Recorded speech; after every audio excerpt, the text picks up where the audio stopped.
Hello children, శుభోదయం. మీ అందరు బాగున్నారా? ఆరోగ్యం జాగ్రత్తగా చూసుకోండి. ఈరోజు మనము 8వ తరగతి ప్రథమ భాష Telugu 8th class first language Telugu 4th పాఠం చెప్పుకోబోతున్నాము. మీ తెలుగు టెక్స్ట్ బుక్ ఓపెన్ చేసి మీ ముందుకు పెట్టుకోండి. మీ క్లాస్లో మీ స్టడీ మెటీరియల్ మీ పక్కకు పెట్టుకోండి. పాఠం చెప్పేటప్పుడు శ్రద్ధగా వినండి, సరేనా? సో పేజ్ నెంబర్ 30 ఓపెన్ చేయండి. పాఠం పేరు వచ్చేసి అసామాన్యులు, 4th lesson 4. Okay, lesson 4th పాఠం పేరు వచ్చేసి అసామాన్యులు.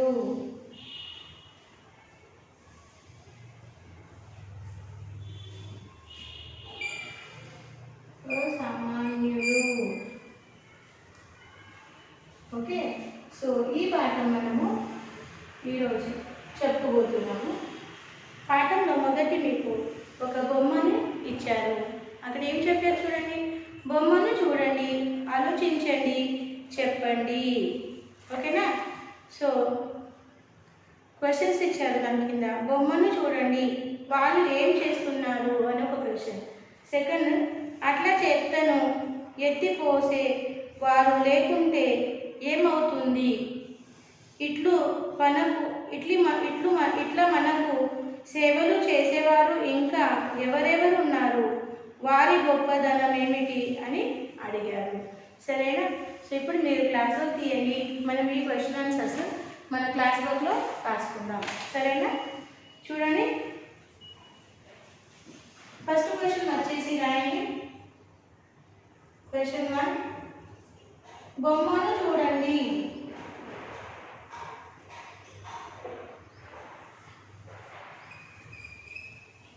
బొమ్మను చూడండి.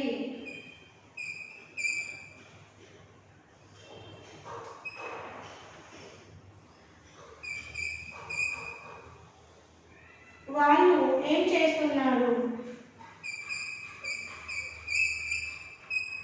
వాళ్ళు ఏం చేస్తున్నారు?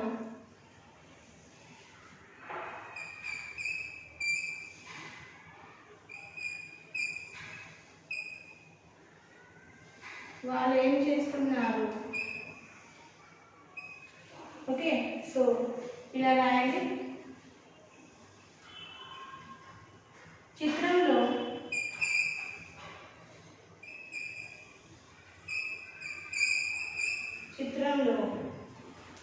పారిశుద్ధ్య కార్మికులు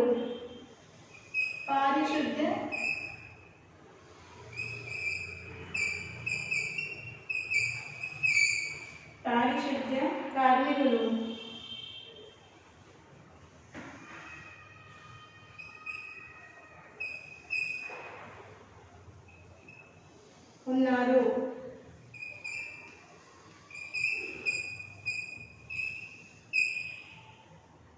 వారు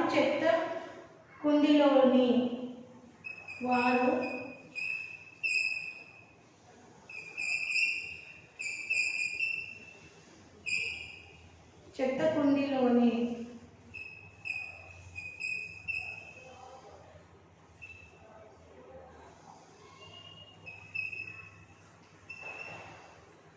చెత్తను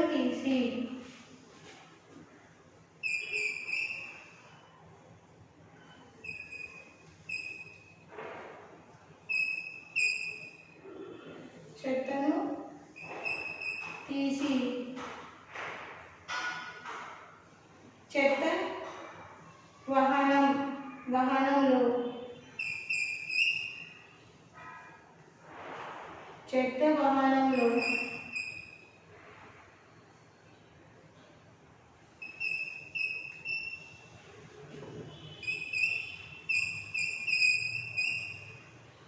వేస్తున్నారు.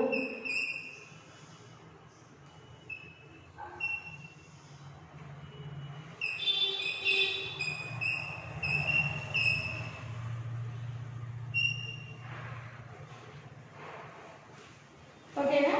సో రెండో క్వశ్చన్ రాయండి. అట్లా చెత్తను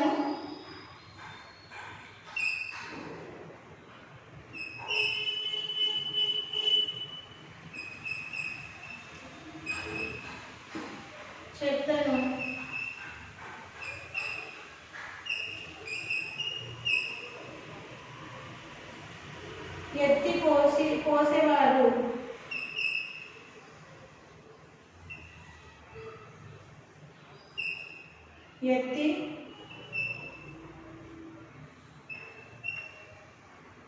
ఎత్తి పోసేవారు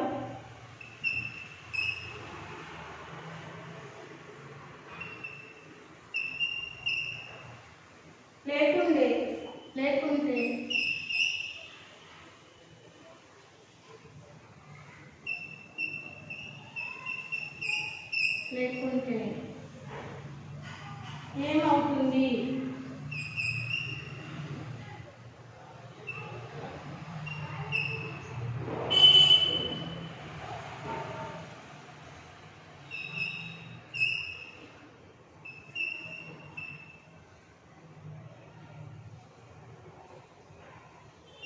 ఏమవుతుంది?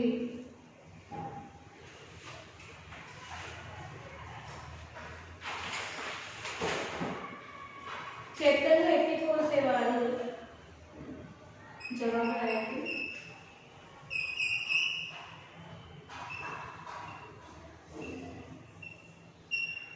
చెత్తను ఎత్తిపోసేవారు.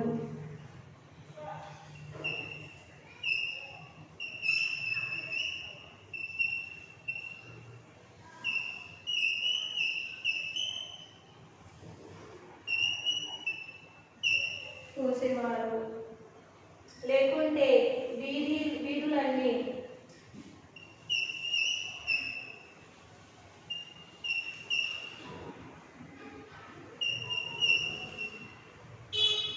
లేకుంటే వీధులన్నీ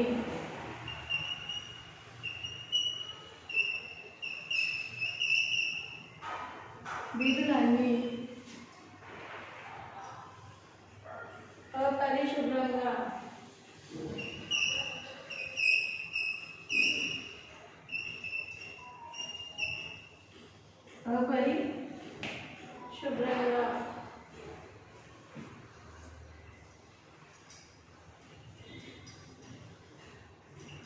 అపరిశుభ్రంగా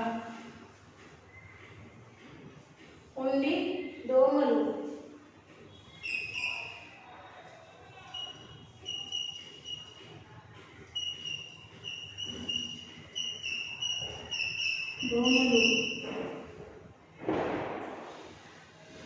కీటకాలు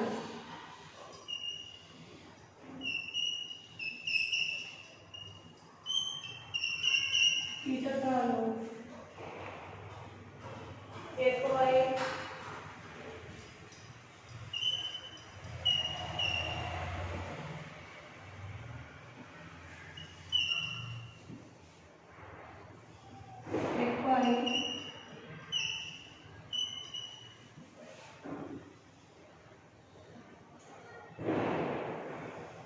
రోగాలు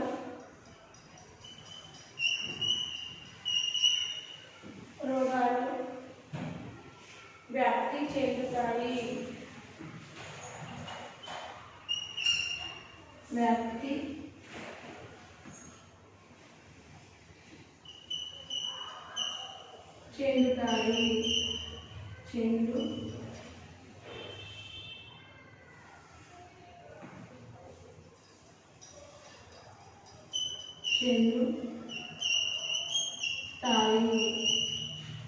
ఓకే, సో ఏమన్నారు? అట్లా చెత్తను ఎత్తిపోసేవారు లేకుంటే ఏమవుతుంది అని క్వశ్చన్. ఆన్సర్ ఏం రాస్తారు? చెత్తను ఎత్తిపోసేవారు లేకుంటే వీధులన్నీ అపరిశుభ్రంగా ఉంది, దోమలు కీటకాలు ఎక్కువై రోగాలు వ్యాప్తి చెందుతాయి. ఓకేనా? సో నీట్గా రాయండి. మళ్ళీ మనం థర్డ్ క్వశ్చన్ చూద్దాం.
ఇట్లా మనకు థర్డ్ క్వశ్చన్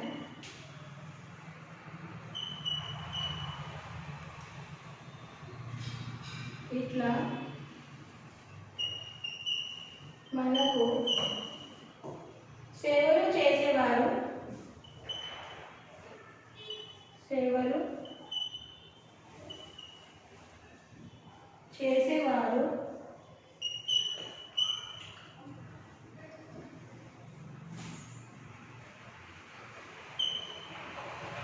ఇంకా ఎవరెవరు ఉన్నారు?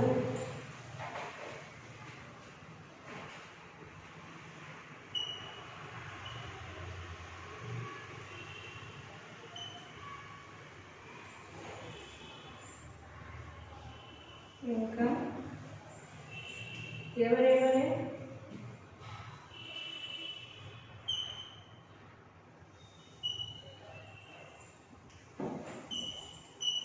ఉన్నారు? వారి గొప్పతనం ఏమిటి?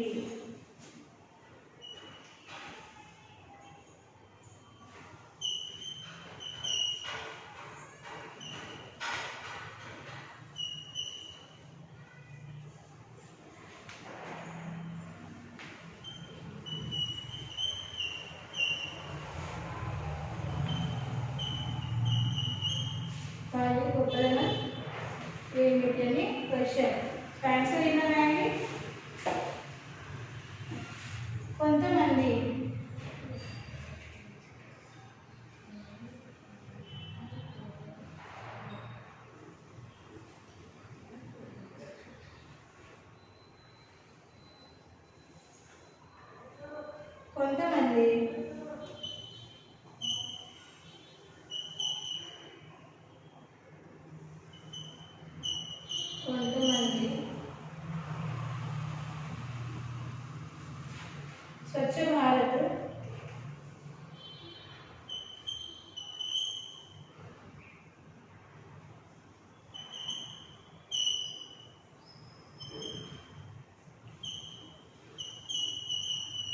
స్వచ్ఛ భారత్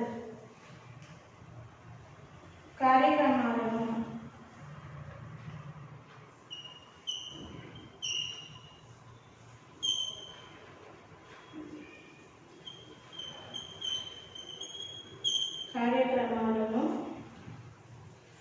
నిర్వహిస్తున్నారు.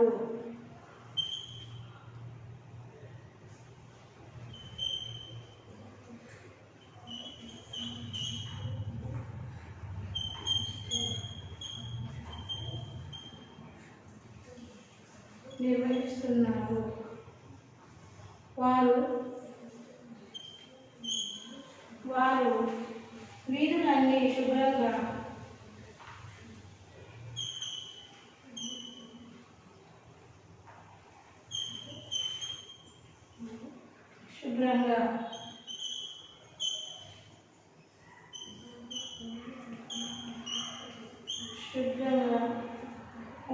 ఉంచేందుకు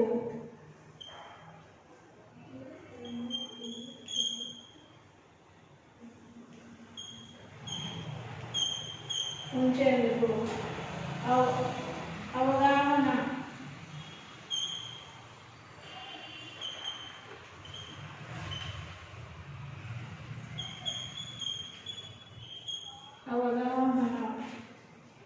కలిగిస్తున్నారు.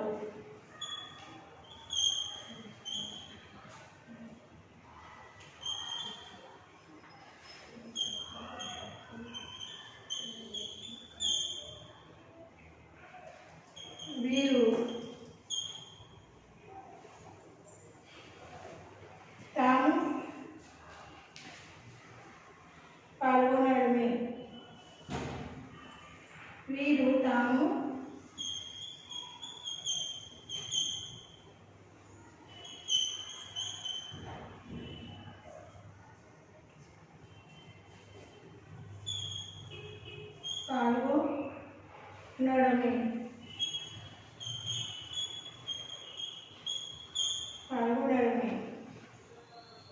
కాకుండా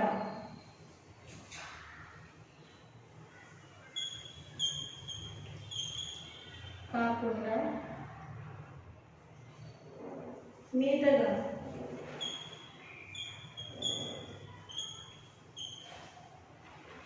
ప్రజలను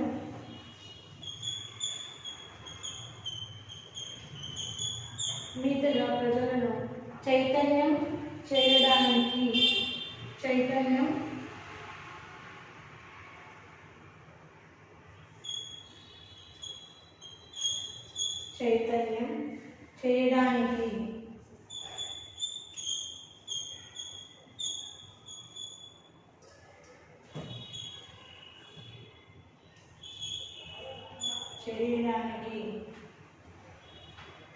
ఎంతో కృషి చేస్తున్నారు.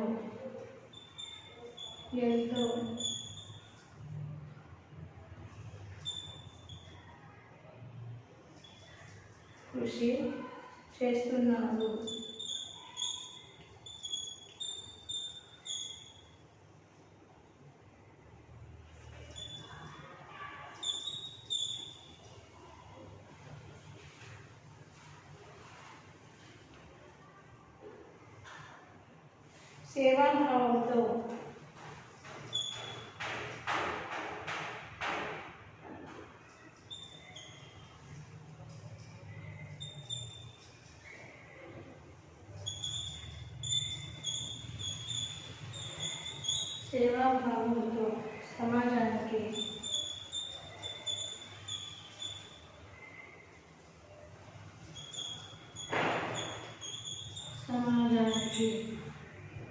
సేవ చేస్తున్నారు.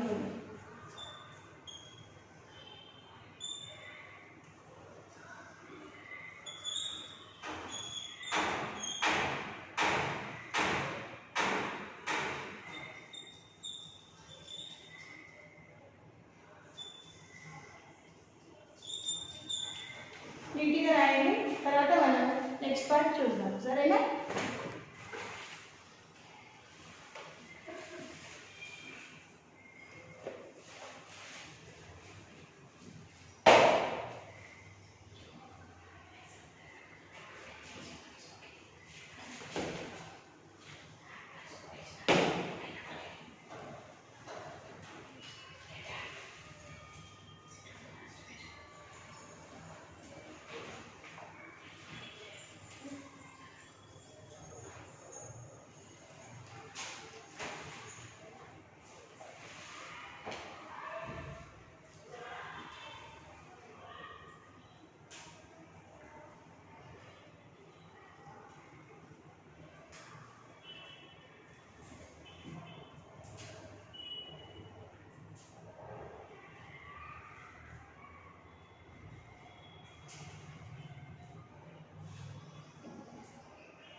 రాశారా?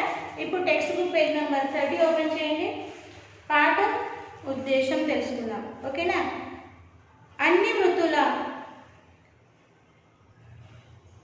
సమష్టి సహకారంతో సమాజం కొనసాగుతుంది. వృత్తులు సమాజ సేవలో తమ వంతు పాత్రను పోషిస్తాయి. దేశ అభివృద్ధికి మూల స్తంభాలుగా నిలిచినవి వృత్తులే అయినా వాటికి ఆదరణ కురుమైంది. వివిధ వృత్తులు వారి పట్ల గౌరవాన్ని, శ్రమ విలువను పెంపొందించడమే ఈ పాఠం ఉద్దేశం. ఈ పాఠం ఒక ముఖ్య ఉద్దేశం ఏంటి అంటే, మన సమాజంలో ఎన్నో వృత్తులు చేసే మనుషులు నివసిస్తున్నారు. ఆ వివిధ వృత్తులను గౌరవిస్తూ ఆ వృత్తుల విలువను పెంపొందించడమే మీలో పెంపొందించడమే ఈ పాఠం ఒక ముఖ్యమైన ఉద్దేశం అని చెప్పారు. సరేనా? పాఠ్యభాగ వివరాలు చూడండి. Text book page number 31. ఈ పాఠం వ్యాస ప్రక్రియకు చెందినది. ఈ పాఠము ఒక వ్యాస ప్రక్రియకు చెందినది. వృత్తులు వ్యక్తి గౌరవానికి, సమాజ అభివృద్ధికి ఎట్లా తోడ్పడతాయో వివరిస్తూ శ్రమ సౌందర్యాన్ని తెలియజేసే వ్యాసం ఇది. ఈ వ్యాసం ఎట్లాంటి వ్యాసం? ఓకే. వృత్తులు వ్యక్తి గౌరవానికి, సమాజ అభివృద్ధికి ఎట్లా తోడ్పడతాయో వివరిస్తూ శ్రమ సౌందర్యాన్ని తెలియజేసే ఇది ఒక వ్యాసం. సో ఇక్కడ మీకు విద్యార్థులకు సూచనలు ఇచ్చారు. మీకు పాఠం చదవమన్నారు. పాఠంలో అర్థం కాని పదాల కింద గీత గీయమన్నాడు. ఈ పాఠం చివరన ఓకే పట్టిక ఇచ్చారు. శబ్దాల అర్థాలు పట్టిక ఇచ్చారు. ఓకే పద విజ్ఞానం అనే ఒక పట్టిక ఇచ్చారు. దాంట్లో అర్థం కాని పదాలకు అర్థం తెలుసుకోమని చెప్పారు. సరేనా? సో ఇప్పుడు ప్రవేశిక చూసామా? ప్రవేశిక చూడండి.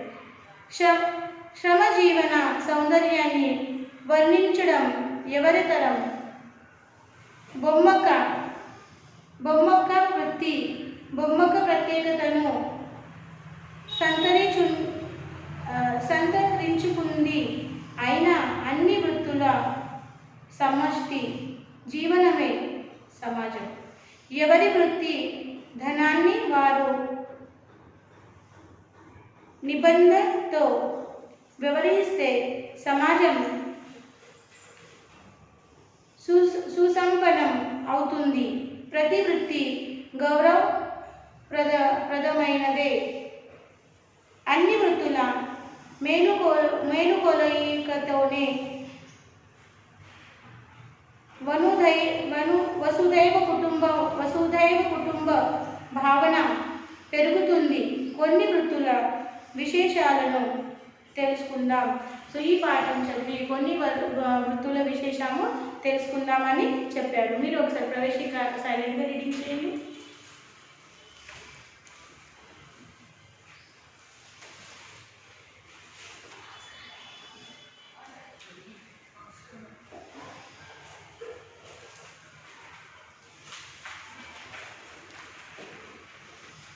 చదివారా?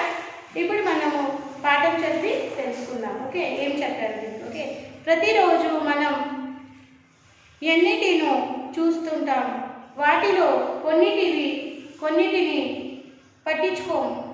మరి కొన్నిటిని గురించి ఆలోచించడం. కానీ కొద్దిగా దృష్టి పెడితే కొన్ని విషయాలలో ఆశ్చర్యం కలుగుతుంది. మరి విత్తనాన్ని చూశారా? ఎంత చిన్నగా ఉంటుంది. పరిశీలించి చూస్తే తప్ప గుర్తుపట్టలేనంతగా ఉంటుంది. కానీ దీనిలో నుంచే పెద్ద మర్రి చెట్టు వస్తుంది. అంటే అంత చిన్న గింజలో ఇంత గొప్ప శక్తి ఉంటున్న మాట. ఇట్లే మన మధ్యనే ఉన్న వాళ్ళలో కూడా ఏదో గొప్పతనం ఉంటుంది. సామాన్యులుగా కనిపించే వాళ్ళల్లో ఓ సామాన్యమైన ప్రతిభ దాగి ఉంటుంది. దాన్ని గుర్తించాలి, గౌరవించాలి. ఏం చెప్పారంటే మరి ప్రతిరోజు మన జీవితంలో ఎన్నో చూస్తూ ఉంటాం. కొన్నిటిని మనము పట్టించుకోము, కొన్నిటిని మనం పట్టించుకుంటాము. అలాగే ఇక్కడ ఒక ఉదాహరణ ఇచ్చారు. ఏంటంటే మర్రి చెట్టు గింజ ఎంత చిన్నగా ఉంటుంది. దాన్ని ఒలిచి చూస్తే దాంట్లో చిన్నగా గింజ ఉంటుంది లోపల. కానీ అంత చిన్న గింజలో ఇంత పెద్ద మర్రి చెట్టు పెరుగుతుంది. అంటే మర్రి చెట్టు అంత చిన్న గింజలో ఇంత పెద్ద శక్తి ఉంటుంది. అలాగే మన సమాజంలో చిన్న చిన్న పని చేసే వాళ్ళు ఎంత వ్యక్తులు ఉంటారు, ఎంతోమంది ఉంటారు. అలాంటి వారిని మనం గుర్తించాలి. వాళ్ళ ప్రతిభాన్ని సామాన్యంగా కనపడే ఈ మనుషుల్లో ఉన్న సామాన్యమైన ప్రతిభాన్ని గుర్తించాలి, గౌరవించాలి. అని ఇక్కడ అన్నారు. సరేనా? సో పేజ్ నెంబర్ 32 ఓపెన్ చేయండి. ఆకాశంలో హాయిగా ఎగరగలిగే విమానాన్ని ఎవరు కనుక్కున్నారు? ప్రపంచంలోని విషయాలను క్షణాలలో ప్రత్యక్షంగా మనకు చూపించే టీవీని కనిపెట్టింది ఎవరు? సమాచార వ్యవస్థలో సాంకేతిక విల్పవాన్ని తెచ్చిన సెల్ ఫోన్ రూపశిల్పి ఎవరు అని ప్రశ్నిస్తుంటాం. కానీ ఈ సుఖాలు విలాసాల కన్నా ముందు జీవిత అవసరాలను తీర్చుకునే మార్గం చూపిన పురుషుల గురించి ఎప్పుడైనా దృష్టి సారించామా? వాళ్ళ కృషిని, త్యాగాన్ని ఎన్నడైనా తలుచుకుంటున్నామా? ఏమనంటే ఈ విమానాన్ని, ఆకాశంలో ఎగురుతున్న ఈ విమానాన్ని ఎవరు కనిపెట్టారు? టీవీలో దూరం నుంచి ప్రత్యక్షంగా ప్రపంచంలో దూరం ఉన్న అన్ని దృశ్యాలు ప్రత్యక్షంగా చూపించే ఈ టీవీని ఎవరు కనిపెట్టారు? ఈ సెల్ ఫోన్ని ఎవరు కనిపెట్టారో మనము ఆలోచించామా? అన్ని ఎందుకు మన జీవితంలో అవసరమైన పనులన్నీ చేసేదానికి చేసే వాళ్ళ గురించి మనం ఎప్పుడైనా ఆలోచించామా అని ఇక్కడ ఒక క్వశ్చన్ అడిగారు. ఓకేనా? సో మనము ఈరోజు ఇక్కడే ఆగుదాము. ఓకే, అన్నమయములైన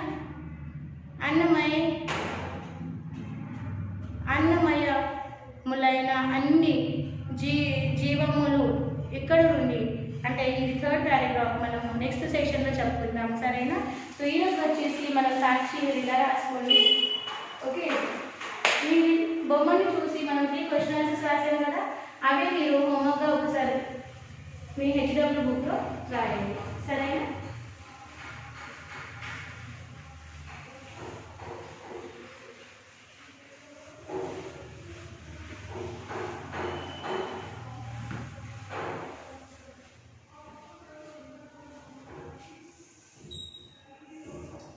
సాక్షి సబ్జెక్ట్ రాయండి. Telugu first language. క్లాస్ వచ్చేసి 8th class. HW same as class work 1 time. Here TS and TS. Homework రాసి ఇచ్చిన స్కూల్ ఐడికి ఇచ్చిన సమయంలో పంపించండి. సరేనా? పెండింగ్ వర్క్స్ ఏంటి పెట్టుకోకండి. మళ్ళీ మనం ఈ పాఠం మరో సెషన్లో కలుస్తాము. అప్పుడు ఒక సెలవు. Bye bye.